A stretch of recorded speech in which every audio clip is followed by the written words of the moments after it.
ഇവിടെ ഇരുന്നപ്പോൾ ആലോചിച്ചത് 40 കൊല്ലം മുമ്പ് ഇദ്ദേഹം ഈ പുസ്തകം എഴുതിയിരുന്നെങ്കിൽ ഞാൻ ഈ മുഖ്യമന്ത്രിയായിട്ട് വേദിയിലുണ്ടാവില്ല. പുസ്തകം ഡു ഇറ്റ് ബെറ്റർ എന്ന ഈ പുസ്തകം ഞാൻ വായിച്ചു കഴിഞ്ഞപ്പോൾ ആലോചിച്ചത് ഇത് അത്ര ഇൻസ്പയറിംഗ് ആയിട്ടുള്ളൊരു ബുക്കാണ്. കുട്ടികൾ, ഇതിനോടൊന്നും താല്പര്യമില്ലാത്ത കുട്ടികൾ പോലും ഇത് വായിച്ചാൽ ഈ പരീക്ഷയ്ക്ക് അടക്കമുള്ള കോമ്പറ്റേറ്റീവ് എക്സാമിനേഷന് കുട്ടികളെ തയ്യാറെടുക്കും, ഒരു സംശയവും വേണ്ട. ഞാൻ ഇവിടെ ഇരുന്നപ്പോൾ ആലോചിച്ചത് 40 കൊല്ലം മുമ്പ് ഇദ്ദേഹം ഈ പുസ്തകം എഴുതിയിരുന്നെങ്കിൽ ഞാൻ ഈ മുഖ്യമന്ത്രിയായിട്ട് വേദിയിലുണ്ടാവില്ല. ശരിക്കും എനിക്ക് തോന്നി. കാരണം എൻ്റെ ഈ ഏജിൽ പോലും എന്നെ ഇൻസ്പയർ ചെയ്യുന്ന, എനിക്ക് പറ്റില്ലല്ലോ പോയി എഴുതാൻ. കാരണം അത്രയും ഒരു കോൺഫിഡൻസ് ബിൽഡപ്പ് ചെയ്യുന്നുണ്ട്. അത് പരീക്ഷയ്ക്ക് തയ്യാറെടുക്കുന്ന ആൾക്ക് എങ്ങനെ എഴുതണം, അത് അനാവശ്യമായി വലിച്ചു വാരി ഒന്നും പുസ്തകത്തിൽ എഴുതിയിട്ടില്ല. ആവശ്യമായ കാര്യങ്ങളാണ് എഴുതിയിരിക്കുന്നത്. അദ്ദേഹത്തെക്കുറിച്ച് എഴുതിയിരിക്കുന്നത് പോലും എനിക്ക് തോന്നുന്നത് 1-2 പാരഗ്രാഫ് മാത്രമാണ്. അതുപോലും നമുക്കൊരു അനുഭവമാണ്. അദ്ദേഹം പറഞ്ഞിരിക്കുന്ന ഏറ്റവും പ്രധാനപ്പെട്ട കാര്യം, രാജസ്ഥാനിലെ ആണ് പഠിച്ചത്. ഫാദർ അവിടെ സബ് ഇൻസ്പെക്ടറായിരുന്നു, അമ്മ വീട്ടിൽ തന്നെയായിരുന്നു, ജോലിയില്ലാതെ. പക്ഷെ ഫാദർ എല്ലാ വർഷവും ട്രാൻസ്ഫർ കിട്ടും. അതുകൊണ്ട് 11 വർഷം സ്കൂളിൽ പഠിച്ചപ്പോൾ 11 സ്കൂളിലാണ് പഠിച്ചത്. അത് നമുക്ക് കേൾക്കുമ്പോൾ ഒരു വിഷമം തോന്നും. ഇങ്ങനെ ട്രാവൽ ചെയ്യുമല്ലോ, ഓരോ വർഷം ട്രാവൽ ചെയ്യുകയാണ്. ഈ കണ്ടിന്യൂവിറ്റി എന്ന് പറയുന്നത് നമുക്കൊക്കെ എത്രയോ ഫ്രണ്ട്സാണ്. സ്കൂളിൽ 1-ാം ക്ലാസ്സിൽ പഠിച്ചവർ തൊട്ട് നമ്മുടെ ഫ്രണ്ട്സാണ്. ഇത് ഒരു സ്ഥലത്ത് നിന്ന് നമുക്കൊരു ഫ്രണ്ട്ഷിപ്പ് ഉണ്ടാകുന്നതിന് മുമ്പ് അടുത്ത സ്ഥലത്തേക്ക് യാത്ര. രണ്ടാമത് അദ്ദേഹം എഴുതിയ കാര്യം എന്ന് വെച്ചാൽ ഒരു ഗൈഡ് ഇല്ലായിരുന്നു, ഒരു ഗൈഡ്. അതുകൊണ്ടാണ് അദ്ദേഹം ഇനി വരാനിരിക്കുന്ന തലമുറയ്ക്ക് ഈ പുസ്തകത്തിലൂടെ ഒരു ഗൈഡായി അദ്ദേഹം മാറിയിരിക്കുന്നത്. തൻ്റെ അനുഭവത്തിൽ നിന്നാണ്. എന്തുകൊണ്ടാണ് അദ്ദേഹം BA-ക്ക് ഇംഗ്ലീഷും പൊളിറ്റിക്കൽ സയൻസും അതുപോലെ ഹിസ്റ്ററിയും ചൂസ് ചെയ്തത്? എന്തുകൊണ്ടാണ്?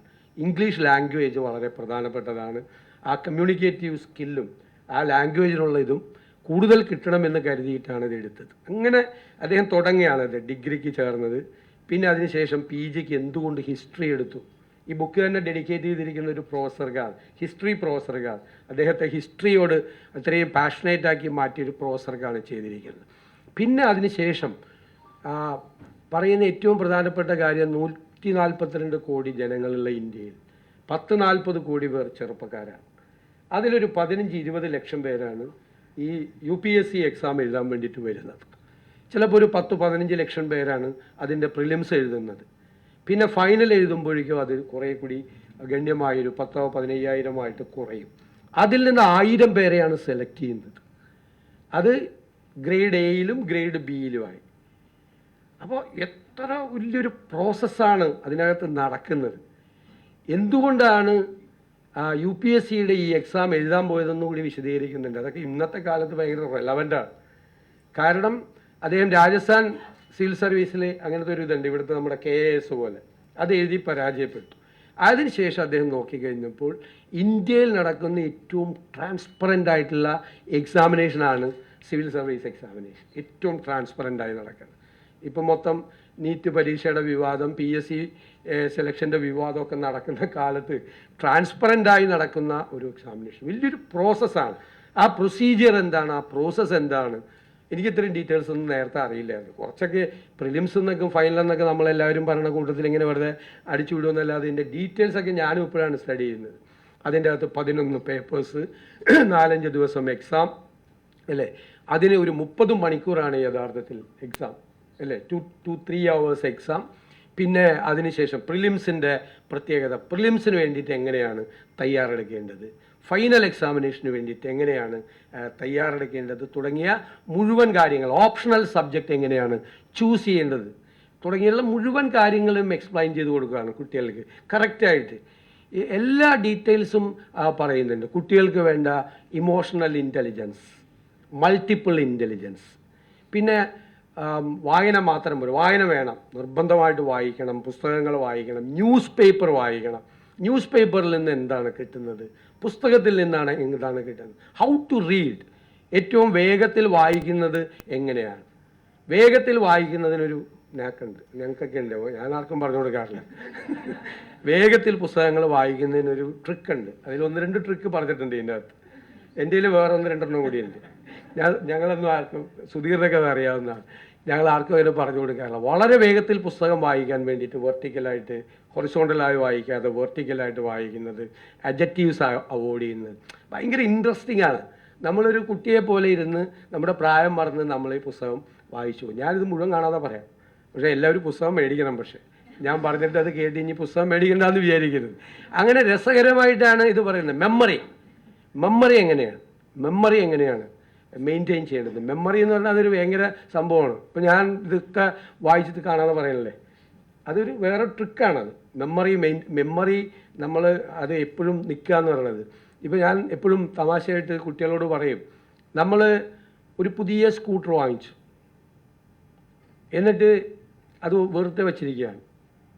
പിന്നെ നമ്മൾ താക്കോലിട്ട് തുറക്കൂല, ഓണാവില്ല. പക്ഷേ ഒരു പഴയ സ്കൂട്ടറാണ്, പക്ഷെ കൃത്യമായിട്ട് നമ്മൾ മെയിൻറ്റെയിൻ ചെയ്യുന്നുണ്ട്, നമ്മൾ ഓയിലൊക്കെ കൊടുക്കുന്നുണ്ട്, കറക്റ്റായിട്ട് കൊടുക്കുന്നുണ്ട്. ഫസ്റ്റ് ഇതിൽ സ്റ്റാർട്ടാവും. മെമ്മറി അതുപോലെ തന്നെയാണ്. മെമ്മറിയെ നമ്മൾ ട്രെയിൻ ചെയ്ത് കൊണ്ടുവന്നാൽ നന്നായിട്ട് നമുക്ക് ചെയ്യാൻ പറ്റും. ഞാനൊക്കെ പരീക്ഷ എഴുതിയിരുന്നത് അങ്ങനെയാണ്. പരീക്ഷ പഠിക്കുന്ന കാര്യം അതേപോലെ തന്നെ സ്ക്രീനിൽ. പരീക്ഷ എഴുതാൻ നേരത്ത് സ്ക്രീനിൽ, നമ്മുടെ TV സ്ക്രീനിൽ ന്യൂസ് റീഡർ വായിക്കുമ്പോൾ നമ്മൾ ശരിക്കും നേരെ ഇങ്ങനെ പറയാനല്ലോ, സ്ക്രീനിൽ തെളിഞ്ഞു വരുന്നുണ്ട്, അതാണ് വായിക്കുന്നത്. അതുപോലെ പരീക്ഷ എഴുതുമ്പോൾ പഠിച്ച കാര്യങ്ങൾ അതുപോലെ തെളിഞ്ഞു വരും.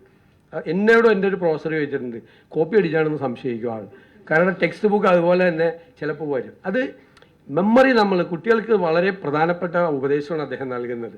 മെമ്മറി എങ്ങനെയാണ്, റീഡിങ് എങ്ങനെയാണ്, സ്പീഡിൽ റീഡ് ചെയ്യേണ്ടത് എങ്ങനെയാണ്, മെമ്മറി എങ്ങനെയാണ് മെയിൻറ്റെയിൻ ചെയ്യേണ്ടത് എന്ന് വളരെ കൃത്യമായിട്ട് പറഞ്ഞു കൊടുക്കുകയാണ്. തയ്യാറെടുപ്പിന് വേണ്ടിയിട്ട് വായിക്കുമ്പോൾ എങ്ങനെയാണ് ഓരോ കാര്യങ്ങളും ചെയ്യേണ്ടത്, ന്യൂസ് പേപ്പർ വായിക്കുമ്പോൾ എന്താണ് ഇത് ചെയ്യേണ്ടത്, അങ്ങനെ.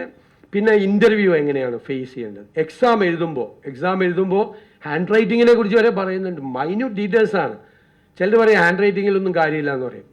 അദ്ദേഹം മിത്തും റിയാലിറ്റി എന്ന് പറഞ്ഞുകൊണ്ടാണ്. മിത്ത് ഇതാണ്, ഹാൻഡ് റൈറ്റിങ്ങിലൊന്നും കാര്യമില്ല. റിയാലിറ്റി എന്താണ്, ഹാൻഡ് റൈറ്റിംഗ് പ്രധാനം. ഹാൻഡ് റൈറ്റിംഗ് മോശമായാൽ നമ്മുടെ മാർക്ക് കുറയും. എന്നിട്ട് മഹാത്മാഗാന്ധിയെ കോട്ട് ചെയ്യുന്നുണ്ട്. മഹാത്മാഗാന്ധി ബാഡ് ഹാൻഡ് റൈറ്റിങ്ങിനെ പറ്റി പറഞ്ഞത് കറക്റ്റ് അല്ലേ? അതിനെപ്പറ്റി കോട്ട് ചെയ്യുന്നുണ്ട്. നല്ല രസമായിട്ട് ഒരു സെൻറ്റൻസ് ഗാന്ധിയുടെ ബാഡ് ഹാൻഡ് റൈറ്റിങ്ങിനെ കുറിച്ചുള്ള ഗാന്ധിയുടെ ഒരു കോട്ട് പറയും. അത്രയും രസകരമായിട്ടാണ് ഇത് ചെയ്തിരിക്കുന്നത്. എക്സാം നമ്മൾ എഴുതുമ്പോൾ നമ്മൾ ശ്രദ്ധിക്കേണ്ട കാര്യങ്ങൾ എന്താണ്? തയ്യാറെടുപ്പ്, പ്രിപ്പറേഷനാണ്. ചിലർ പറയും 1-2 മാസം കൊണ്ട് സിവിൽ സർവീസ് എഴുതുക. അദ്ദേഹം പറയണത് ഒരു വർഷമെങ്കിലും മിനിമം തയ്യാറെടുപ്പ് എക്സാമിന് വേണ്ടി വേണം. ഇൻ്റർവ്യൂ, ഈ എക്സാം നിങ്ങൾക്ക് ഞങ്ങളൊക്കെ നന്നായിട്ട് അറിയാവുന്നവരെ ഇവിടെ ഇരിക്കുന്നത്. എക്സാം കഴിഞ്ഞാൽ 2-3 ആഴ്ച ഉണ്ടാവുള്ളൂ അല്ലേ ഇൻ്റർവ്യൂവിന്.